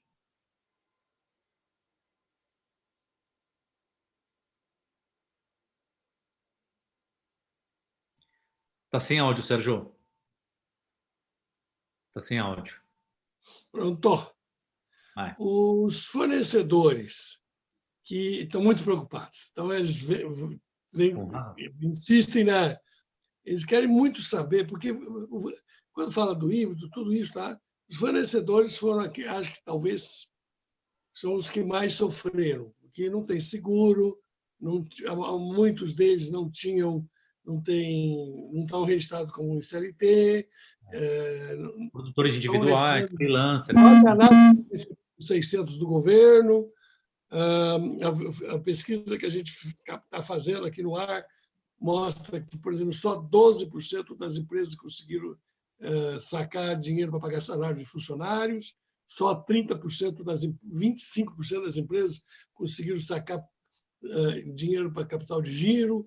Quer dizer, então, isso das empresas. E, lógico, se ele não consegue sacar dinheiro para pagar funcionário, se não pode sacar dinheiro para poder pagar capital de giro. E pouquíssimas empresas estavam preparadas para ter um período de 90, 120 dias de caixas de faturamento zero. Quer dizer, acredito que são poucas empresas que estavam preparadas para isso. Isso. E quem acaba sobrando é a ponta, porque é o freela, o fornecedor, que acaba não recebendo. Nós temos um evento muito grande que aconteceu no ano passado, mas muito grande, de um dos maiores do Brasil, e que o produtor, o dono, simplesmente falou: olha, não vou poder pagar 80% dos pequenos. E como é que fica? Agora, a minha pergunta é: tudo bem, isso tudo ficou para trás, é um prejuízo, vão estar prejuízo. Agora, quando voltar, eles vão continuar no prejuízo? Ou a cenografia vai voltar a ser feita, vai ter audiovisual, vão precisar contratar carrier, etc, etc. Com Vamos dar certeza uma vai. palavrinha Não, aí com para os certeza vai, com fornecedores. certeza vai. Não, com certeza vai. Inclusive, até os digitais, até o evento virtual precisa de cenografia. Precisa criar uma cenografia legal, que possa ter um engajamento maior, que possa ter algum tipo de surpresa, que possa encaixar o maior do negócio. A gente tem que ter, eu acredito muito que, na verdade, a gente só vai ter melhoria. Não é que o digital vai roubar a cena do ao vivo, é que vai acrescentar na cena do ao vivo.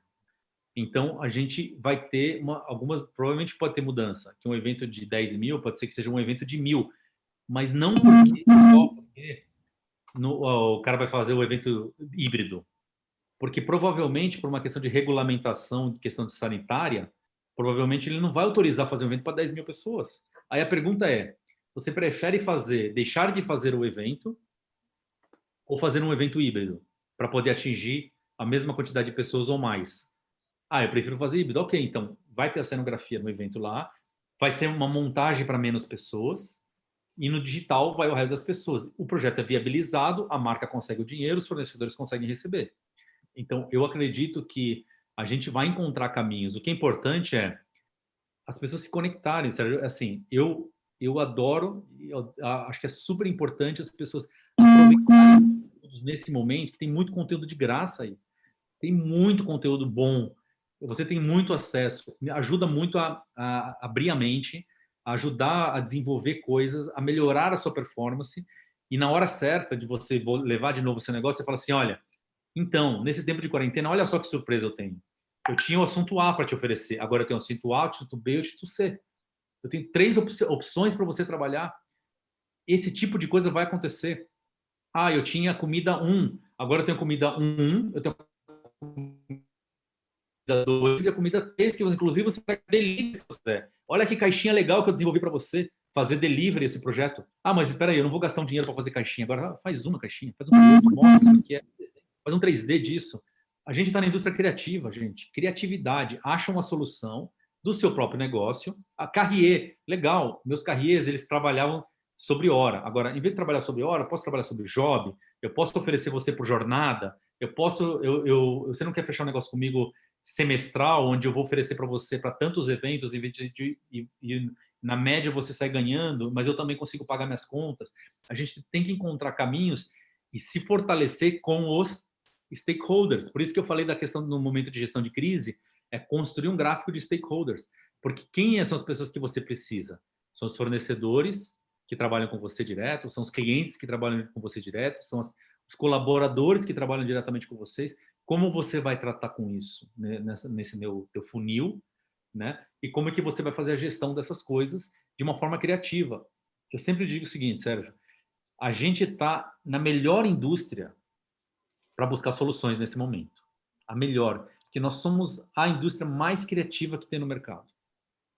Os caras que são construtores padrões vão dizer, meu Deus, e agora? Como é que eu vou fazer a parede diferente? A parede custa 10, agora vai passar a custar 20. Mas vou ter que fazer a parede. A gente vai encontrar um jeito diferente de construir aquela mesma solução. A gente é criativo para achar soluções mais rápidas. Tá certo que a métrica do mercado já mostrou que a gente foi o primeiro que parou e deve ser o último que vai voltar. Mas por quê? Né? Porque a gente quer? Não, porque a gente vai voltar para um ramp-up. Ninguém abre um estabelecimento, ninguém abre um resort que recebe 5 mil pessoas e a hora que abrir as portas vai entrar 5 mil pessoas com constância, como era antes. Vai entrar 500, vai entrar 600, você vai abrir gradativamente. O fornecedor que fornecia para 5 mil pessoas vai fornecer para 500, para 600, para chegar nos 5 mil de novo. Vai todo mundo ter que dar um passo para trás. Não tenho dúvida nenhuma. Mas criativamente, provavelmente ele pode dizer o seguinte, não, eu te fornecia um produto, agora eu vou te fornecer mais 2 produtos. Produto 1, produto 2, produto 3. Com isso eu consigo fazer minha conta balancear. Então, encontrar soluções como essa, eu acredito que é a melhor forma. A gente tem que ter, né, buscar a inteligência emocional de novo, o equilíbrio racional. Faz racionalmente esse caminho. racionalmente, não emocionalmente. Emocional é difícil. A gente está em quarentena, a gente está parado, a gente está travado, a gente fica vendo tudo que está acontecendo, a gente liga a televisão e é só notícia ruim. Trava essa notícia ruim. Entra numa sala, fecha, se concentra, fala com os seus colaboradores, chama time, liga para cliente, fala com as pessoas. Todo mundo está atendendo o telefone. Todo mundo, cara, posso falar 10 minutinhos com você? Pode. Então, eu tenho um negócio com você, assim, assado, tal. Você acha que vai voltar? Não, tá tudo ruim, tal, mas se fizesse assim, se fizesse assado. Eu tenho conversado diariamente com pelo menos 3 a 4 clientes que eu me relaciono. Diariamente. Diferentes. Uns me dão uma solução, outros me dão um problema. Uns me dão uma solução, outros me dão uns problemas. Eu filtro tudo isso e saio com alguma coisa. Esse alguma coisa eu aplico no meu negócio. O que funciona e o que não funciona. E assim vai. Não é simples, não estou dizendo que é fácil, mas tem que usar racional. E aí a gente consegue sair dessa fortalecido, que é o que a gente quer. Bom, a preocupação é grande. Eu vou ler 2 perguntas, você já respondeu. Alessandra Olivares, como vocês acham que as empresas que fazem eventos presenciais irão se manter após a crise, cenografia, audiovisual? O Carlos Júnior, e como essas empresas com esse perfil de prestador de serviço sobrevivem? Eu acho que está bem respondida a pergunta, mas o Carlos fez uma pergunta que essa você ainda faltou responder. O curso Eventos Híbridos da ESPM será online? Online. Esse detalhe faltou. Online. 100% online. Você pode inclusive, de qualquer lugar do Brasil, faz a inscrição e assiste na sua casa. E eu vou estar na minha casa também. Vocês que estão assistindo, que trabalham na área de cenografia e montadora, o Abrace, Associação dos Cenografia e Montadora, está fazendo uma pesquisa, inclusive o Paulo Passo está nos passando a informação, exatamente avaliando toda a situação de vocês, esses fornecedores. Caso vocês não tenham recebido a pesquisa, mandem para nós aqui pode mandar no próprio chat, ou passe e-mail para nós que a gente manda para vocês a pesquisa. A pesquisa vai até o fim dessa semana e está bastante interessante, o resultado está bastante interessante, nós já temos muitas empresas que responderam, e com algumas coisas que a gente até algumas surpresas, mas que a gente está vendo. Então é importante que vocês que são desse setor respondam à pesquisa, porque ali é uma oportunidade de você mostrar, inclusive para o governo e para os stakeholders, a realidade que vocês estão vivendo.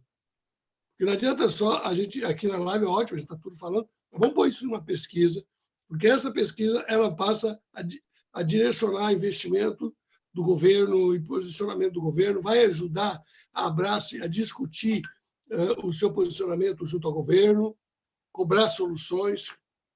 Então, quem não tiver recebido a pesquisa, basta pedir que a gente manda e vocês vão poder responder, ok? Bacana. Deixa eu ver, tem aqui. Aqui, Gaspar Brandão, parabéns. Obrigado pela aula magna, Marcelo. Profissional e competente é muito, muito bom. Bom, agora vai começar a chegar um monte de elogio. Se eu vou ficar aqui, se eu ficar lendo todos os elogios, você vai sair com a cara desse tamanho. Obrigado, Sérgio. Nessa hora, falar coisa positiva é super importante, né? Eu não tenho Mas dúvida você nenhuma. Não tenho dúvida nenhuma. Eu sempre digo o seguinte: quer falar coisa positiva, fala comigo. Se você quer notícia ruim, liga a televisão, não precisa nem de mim. Não precisa de mim. Agora, eu acho que, no meu caso, eu tenho uma obrigação não só de encontrar soluções no meu negócio, afinal de contas eu vivo dele, mas eu tenho obrigação também de poder compartilhar isso e ajudar as pessoas que estão ao nosso redor, na nossa indústria, a encontrar o seu caminho e sair dessa fortalecidos. Eu acho que não é difícil, não é fácil, não é fácil a situação que a gente está vivendo. Nunca vivemos uma situação que nem essa. Eu queria ter tido um plano de contingência com seguro que tivesse me coberto todo o dinheiro que eu deixei de ganhar nesse período, como tantas pessoas que estavam vivendo o seu melhor, até porque a economia no Brasil estava de fato melhorando e todo mundo estava sentindo isso na alma e na pele. E eu acredito muito que esse lado positivo ele ajuda toda a cadeia. Eu tenho certeza que com quem eu pude dividir aqui informações, assim como você, Sérgio, vai voltar para a gente. Vai voltar para a gente. A gente dá e a gente recebe. Vai voltar para a gente. E vai ajudar todo mundo do mesmo jeito que a gente vai ser ajudado. Esse plano de contingência é quase impossível de você estar pensando, porque, por exemplo, na véspera de eu vir para casa, eu participei de uma coletiva de imprensa de um empreendimento que tinha crescido 30% no ano passado e que estava prevendo crescer 30% ou 35% esse ano. Quer dizer, ele tinha um planejamento todo, por quê? Porque ele estava crescendo. Vamos dar um outro exemplo, que esse eu posso até citar, o Tauá. Quer dizer, o Tauá estava crescendo, estava faturando, estava muito bem, e estava finalizando uma obra de um hotel perto de Brasília. Investimento monstruoso, já nascendo com uma área de eventos de 10 mil metros quadrados, 300 apartamentos, e parou a obra, porque teve que parar a obra e retoma. Como é que retoma? Quer dizer, o investimento, o empreendimento está sendo feito investimento, que era com recurso próprio, baseado no faturamento dos 3 resorts que ele tinha. Isso aí. E os 3 resorts agora estão fechados. O mercado vai ter que dar 3 passos para trás para poder dar 4 passos para frente nesse momento, né? Então, todos os movimentos têm que ser de forma geral. E não é Brasil, é planeta. Diferença é que alguns países estão dando uma carga financeira de governo muito alta. Então, eu acredito que tem alguns países que vão ter uma recuperação mais rápida, não só pela tradição do negócio, mas sim pela injeção de capital que vai ajudar as pessoas a retomar com mais velocidade. Eu acho que isso aqui faltou no Brasil, porque você citou aí, vamos citar especificamente Inglaterra, Dinamarca, Suécia e outros, que injetaram pesadamente. Lá a ajuda não foi de R$600, e só para quem estava numa situação desesperada. Lá foi 80% do salário mínimo dos últimos 3 anos para todo mundo. Isso aí é sangue no cofre do governo? Não sangra, na minha opinião. Por quê? Porque com esse dinheiro na mão, todo mundo continuou a consumir. A máquina da economia continuou a rodar, continuou a entrar imposto. As empresas não quebraram. Quer dizer, agora, no momento que você promete que as empresas vão poder sacar dinheiro para poder pagar o funcionário, pode suspender o funcionário que o governo vai financiar. Só que só 12% dos empresas do nosso setor conseguiram isso. Você, para quem está numa situação pior, R$600. R$600 é metade de um salário mínimo. Quer dizer, uma pessoa que estava, por exemplo, com um padrão de vida de R$5.000, o que ele faz com R$600? Quer dizer, e mesmo o salário que a empresa pode pagar para o funcionário o dinheiro do governo é limitado a assumir R$2.000 ou 2 e pouquinho. Quer dizer, um funcionário que ganha 10 mil, 20 mil. Então, e aqui é um viés errado, que o funcionário que ganha 20 mil, ele não precisa de ajuda. Como não? Como não? Como não? Se ele ganha 20 mil... Ele ganha 20 e gasta 21 todo mês, né? Ele tem um padrão de vida de 20. Qual o problema? O custo de vida dele. É uma decisão. Aí o que acontece? Esse cara de 20, que é o cara que faz a roda girar, porque ele tem 1 ou 2 empregadas que ele pôs na rua, ele tem clube que ele paga, que ele cancela, ele tem uma série de convênios que ele cancela, ele tem academia que ele cancela, e aí vai cancelando. Quer dizer, lógico, e o que aconteceu? É a roda andando para trás. É a roda andando para trás. Por quê? Porque tudo que ele cancelou é isso que realmente faz a economia parar. Mas eu queria agradecer. Olha, só para a gente ter uma ideia, entre outras pessoas, porque eu não consigo ver todo mundo que estava na sala, mas Etival Weidegorn, a Ana Blanco, lá de Blumenau, o Ricardo Moder, nosso querido Ricardo Moder, Douglas Garcia, Carlos Júnior, Lick Rodrigues, Val Giz, Daniel Garcia Reis. Faz tempo que eu não te vejo, Daniel. Argentino brasileiro que a gente faz tempo que eu não vejo. Saudade de você, Daniel. Felipe Catarino, Carlos Roberto Zanini, como é que está, Juiz de Fora? Quanto tempo não te vejo, Carlos? Muito bom. Maura Regina Dias, Ana Flávia Góes, oi, tudo bom? Quanto tempo também não te vejo? Berta Nascimento, Luiz Vicente Basso. Aí tinha que ter um gaúcho na tua audiência, hein, Flor? Grande personalidade, grande figura. Eunice Facini, Elizabeth Silva, enfim, e muitos outros, Silvio Vidotto, e muito bacana isso aqui. O Silvio, eu quero ver se ele vai cantar na nossa happy hour de sexta-feira, viu, Silvio? Vai se preparando a voz aí, que eu quero você cantando na nossa happy hour, hein? Ele é ótimo. Não esqueça, todo mundo aí, prepara vinho, cerveja, pode ser uísque também, queijinhos, mortadela. O Bueno já falou que vai estar fazendo pizza. Vamos todo mundo festejar o dia do professor de eventos no dia seguinte, que é dia 1º, e nós temos algumas novidades. Música gostosa, a partir das 7 nós vamos se encontrar. Marcelo, brigadão, você deu uma aula, os elogios são enormes, e a gente se vê de novo na sexta-feira para o Happy Hour. O que você vai estar tomando? Obrigado. O que eu vou tomar?